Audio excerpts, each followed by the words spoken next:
Në qoftë se zotri Kurti doja jepte do thot karrikën kryeministrit zotit Abdegjiku dhe vetë do thot ta zgjidhte një pozitë tjetër. Kjo matematikë e parë do thot automatikisht bie poshtë. Por gjithashtu ai e tha edhe vetë që asnjë mënyrë me automatizëm po me automatizëm bie poshtë art.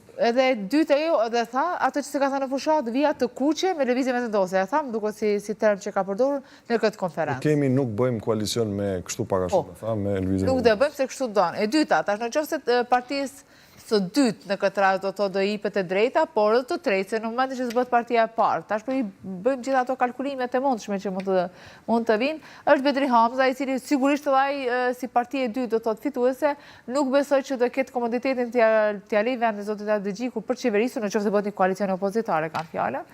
Dhe ai të marrë një pozitë tjetër, vetëm në qoftë se kam thënë këtu një herë në studio, do i premtohet që të jetë do thotë në pozitën e presidentit. Zotri Bedri Hamza mund të shkojë përshtat që mbas një periudhë nëse opozita bën. Kanë fushatë kanë thënë duhet ta heqim Albin Kurtin me çdo kusht, ne mund të bëhemi bashkë, bashkë edhe mund të bëhemi bashkë ku i dihet. Po, nëse përfundimi i mendimeve të tilla është kjo, Visok.